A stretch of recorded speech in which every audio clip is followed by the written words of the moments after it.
একটি শিয়াল খিদের জ্বালায় সে খাবার খোঁজার জন্য জঙ্গলে বার হয়েছে। সে খাবার খুঁজতে খুঁজতে অনেক জঙ্গল পাড়ি দেওয়ার পর সে একটি জঙ্গল পার করে সে দেখতে পায় একটি বাঘ তার সামনে বসে আছে। শিয়ালটি সে বাঘের কাছে গিয়ে দাঁড়ায় আর তাকে বলে, এই যে বাঘ মামা, এখানে একা একা বসে মামির অপেক্ষা করছো নাকি? এই গরমে তোমার খবর কি? খাবারের কোনো খোঁজ আছে?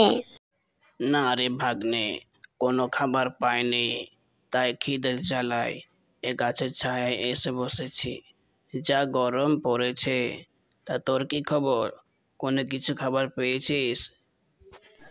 না মামা, আমিও কোনো খাবার পাইনি। এই গরমে আর খিদের জ্বালায় পেট আর পটকি এক হয়ে যাচ্ছে। চলো আমরা দুজনে খাবার খুঁজতে যাই, দেখি কিছু পাই কিনা। এরপর বাঘ ও শিয়াল একসঙ্গে বার হয়ে যায় খাবার খোঁজার জন্য। তারা একটি গ্রামের দিকে রওনা হয়ে যায়। যেতে যেতে হালকা সন্ধ্যাও হয়ে যায়।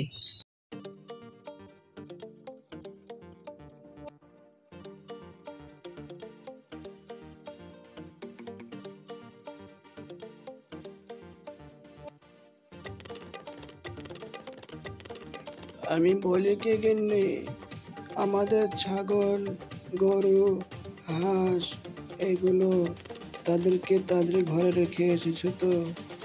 নাহলে আবার এই গ্রামে শিয়াল বাঘের অত্যাচার বেড়েছে। কবে যে এই অত্যাচার শেষ হবে দেখো গিয়ে। এদের অত্যাচার দিন দিন বেড়েই চলেছে। আমি সন্ধ্যা নামতেই মুরগি হাঁসগুলো তুলে দিয়েছি।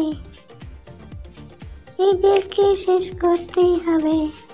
মানুষ শান্তিতে থাকতে পারছে না। তুমি সর্দার সাহেবকে বলো কিছু একটা ব্যবস্থা করবে।